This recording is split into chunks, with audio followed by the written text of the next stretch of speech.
ዶክተር አንድ ወሳኝ ጉዳይ ስለ ጥምረት እያስፈራሩ ሰንብቷል አለ ሊጣመሩብን ነው። ዶክተር ኢታና የኦሮሞ አሉ ከሚባሉ ኦሮሞ ኤሊት ሚዲያ ላይም የተለያየ ነገር አክቲቭ ኤንጌጅመንት ሰፊ ነው።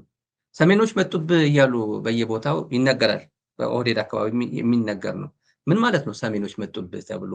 ወደ ነበረበት አንዱን የሚገዛበት ዘመን ተመልሶ ይመጣል የሚለው መንፈስ እያስተጋባ ነው። ይህን ቋንቋ በተለያየ መንገድ የሚነገር ነው። ማህበራዊ ሚዲያ ላይም የነገሰ ነው። በተለይ የኦፒዲዮ አክቲቪስቶች የሚጠቀሙት ቋንቋ ነው። ምን ማለት ነው ሰሜኖች መጡብህ? ዋናው ይዘቱ ሳይሆን አላማው ነው። አላማው ምንድን ነው? ወደ ይዘቱ በኋላ እመጣለሁ። አላማው ቅድም እንደነገርኩ አብይን በትጥቅ የሚዋጉ ኃይሎች የመተባበር ሁኔታ እየተፈጠረላቸው ነው የሚል እሳቤ። ያንን ነገር ደግሞ መቀልበስ የምንችለው ሆስታይል የሆነ ኦሮሚያን በመፍጠር ነው።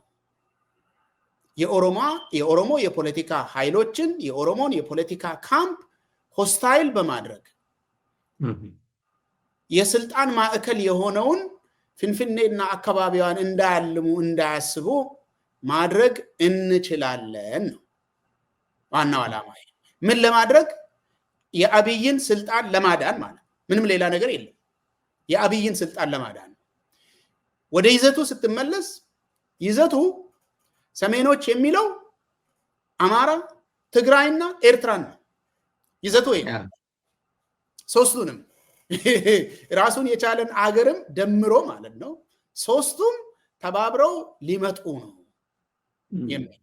የሚመጡት ደግሞ ሰሜኖች ናቸው። እነኚህ ሰሜኖች መጥተው ፍንፍኔን ይዘው እንደገና አንተን ባሪያ ሊያደርጉ የነሱን ባህልና ቋንቋ ሊጭኑብህ የበላይነታቸውን መልሰው ሊያሰፍኑና አንተን ዳግም የሰሜን ተገዢ ሊያደርጉ ነው። ስለዚህ ለአንተ የሚበጀው የሚሻለው ከአብይ ጋር መሰለፍ ነው የሚል ነው ይዘቱ። እነሱ የሚናገሩት ይሄንን ነው። ወደ ኦሮሚያ ተመለሰ ካየ አብይ ከመጣበት ጊዜ ጀምሮ የደረሰው እድል በአካል መገደል አንድ ነገር ነው። በአካል መገደል ሳይጀምር ራሱ የኦሮሞ ብሔርተኝነትን ነው አብይ መጀመሪያ ስልጣን ላይ እንደመጣ መዝለፍ የጀመረው።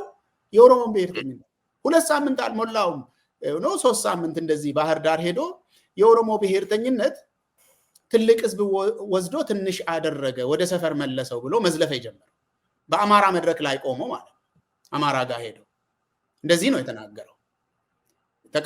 በተቃራኒው የኦሮሞ ብሔርተኝነት ኦሮሞን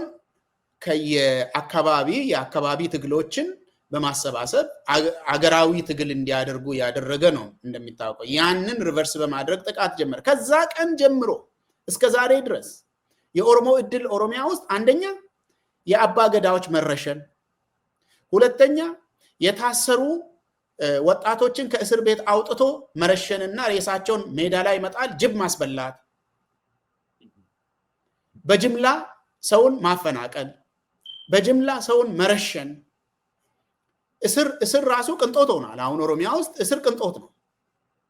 በተደጋጋሚ በጉጂ ጉዳይ ላይ አምነስቲ ኢንተርናሽናል 2020 ላይ ዶክመንት አድርጎ እንዳስነበበን፣ ከዛ ደግሞ ሮይተርስ ደግሞ የአባ ገዳዎችን ርሸና በተመለከተ ምን ኮሬ ነገኛ የሚባል መዋቅር ተፈጥሮ ሰዎች እንደሚረሸኑ በኮሚቴ ውሳኔ ኦሮሚያ እዚህ ውስጥ ነው ያለው።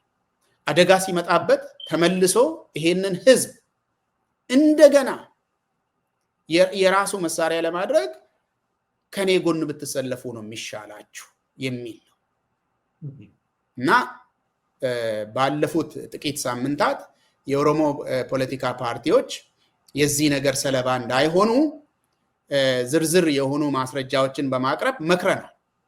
እዚህ ውስጥ እንዳትገቡ፣ እዚህ ውርደት ውስጥ እንዳትገቡ፣ ተዋርዳችሁ የኦሮሞንም ፖለቲካ እንዳታዋርዱ የሚል ምክር ሰጠን።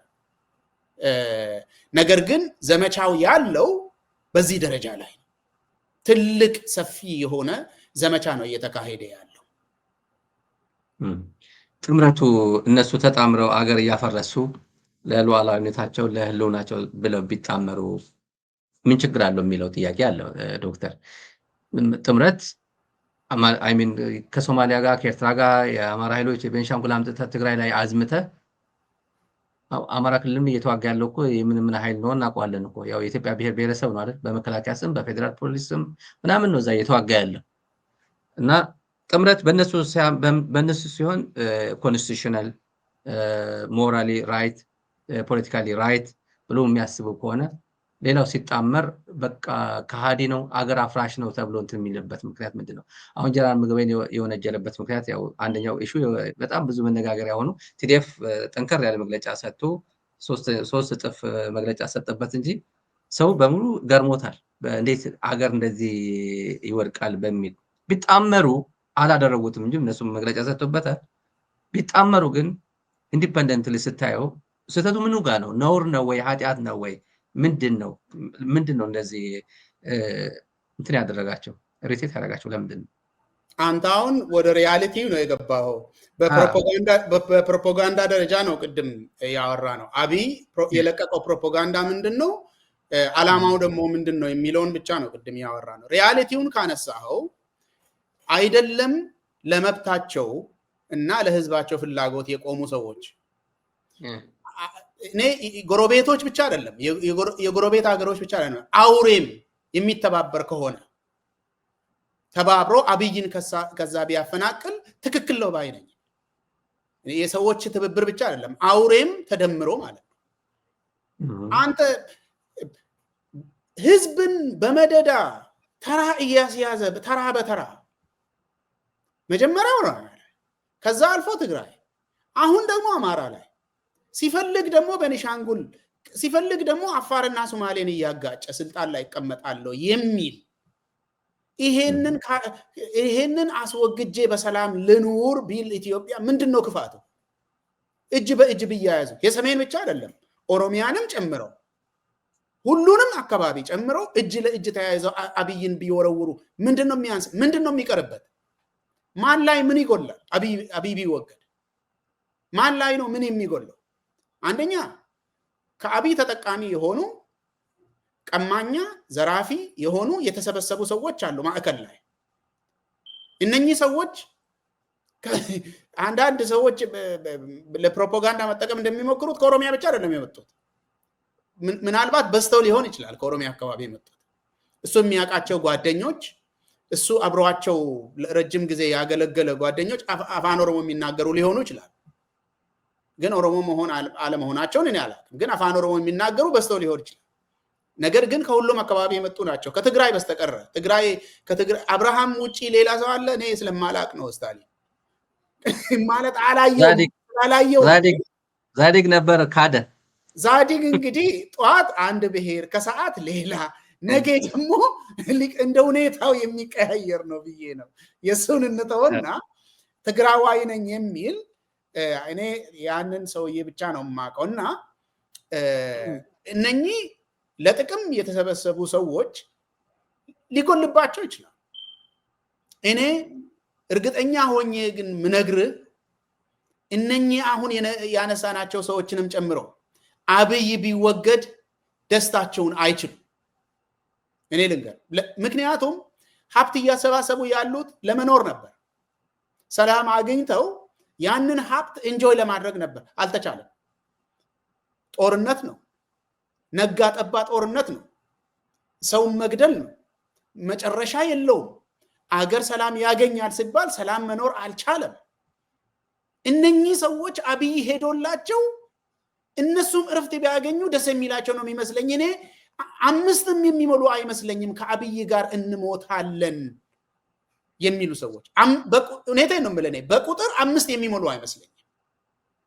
ይሄ ነገር ደግሞ የሚቀጥለው አቅሙ እስካለ ድረስ ያ አቅም አብይ አሁን ፈርቶ በጣም እየተፍረከረከ ያለው ያቺን ተጋላጭነት ለመደበቅ ነው። ተጋላጭነቱ ግን ገሃድ እየወጣ ነው። ምክንያቱም እሱ አካባቢ ያሉ ሰዎች የሚላላኩለት ሰውን ግደሉ ሲባሉ ሄደው የሚገሉት፣ እሰሩ ሲባሉ የሚያስሩት፣ ዘረፉ ሲባሉ የሚዘርፉት የሱን አቅም እያዩ ነው።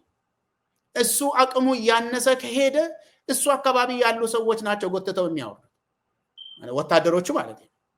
ስለዚህ የትብብርን ሁኔታ ስላነሳ ትብብር እኔ ሁሉም የሚንቀሳቀሱ ኃይሎች እኔ ሁሉ ጊዜ ኮምፕሌን የማደርጋቸው በዚህ የግድ ተገናኝተው የሆነ አላያንስ መፍጠር ካልተቻለ የራስህን አጀንዳ ማራመድ ራሱ ጎን ለጎን አለመነካካት ራሱ ትልቅ አቺቭመንት ነው። ስለዚህ አንዱ መነሻ መሆን የሚችለው የጎንዮሹን ነገር ቀነስ በማድረግ ወደ አብይ ያተኮረ ጥቃት ማድረግ ነው፣ በፖለቲካም በሌላም በኩል ማለት። ስለዚህ የኢትዮጵያ ውስጥ ያሉ ኃይሎች የህዝባችንን ነፃነት እናረጋግጣለን ብለው ከቤታቸው የወጡ ወጣቶች ቢተባበሩ እጅ ለእጅ ቢያያዙ አብይ የሚባልን ወንበዴ ማጅራት መቺ ከስልጣን ቢያባረሩ ምንድነው ኃጢአቱ? እሱ ኤርትራን ጋብዘው ህዝብን ሲያስጨፈጭፍ ቅድስና ሆኖ ኢትዮጵያ ውስጥ ያሉ ወጣቶች እጅ ለእጅ ሲያያዙ ደግሞ ምኑ ነው ኃጢአቱ? ከጎረቤትም ከየትም ቢያገኙ አያገኙም እንጂ ከሁሉም አካባቢዎች አምጥተው አብይን ከዛ ቢያነሱ ምንም ኃጢአት የለው። ምንም ኃጢአት የለው። ሰላም አስከባሪ ተብሎ ሶማሊያ አሁን ምን ላይ ነው ያለችው? 30 ዓመት ሙሉ እዛ ደረጃ መድረስ የሚፈልግ ሰው አለ እንዴ? የለም። አሁን እኔ ባጭሩ ምንድነው በአብይ አካባቢ ያሉ ሰዎችም ወታደሮቹም ሳይቀሩ በጣም እርግጠኛ ነኝ ብርሃኑ ጁላ ራሱ ሳይቀር የአገሪቷ ችግር አሁን ዋና የአገሪቷ ችግር ምንጭ አብይ መሆኑን ስምምነት አለ። ምን እናድርግ በሚለው ላይ ስለማይተማመኑ ስለሚፈራሩ ምንም ነገር ማድረግ ስለማይችሉ ነው የተቀመጡት እንጂ ይሄ ሰውዬ ራሱ አሁን ጓዳ ውስጥ ብትጠይቀው ይሄ ሰውዬ ነው የአገሪቷ ችግር እንደምል እኔ በጣም እርግጠኛ ነኝ። ደግሞ ከጸባያቸው ስትመለከት ነገ በቴሌቪዥን ቀርበው እኔ የለውበትም ይሄ ሰውዬ ነው እንደማይሉ ምንም ማረጋገጫ የለም። ስለዚህ የትብብር ሴናሪዮ መፍጠር ኢንካሬጅ ማድረግ ይሄንን በጎን በኩል የሚሄዱ ነገሮችን መገደብ በጣም አስፈላጊ ነው። ስለዚህ ትብብሩ በጣም ወሳኝ ነው። ምንም ኃጢአት የለውም ባይ ነኝ።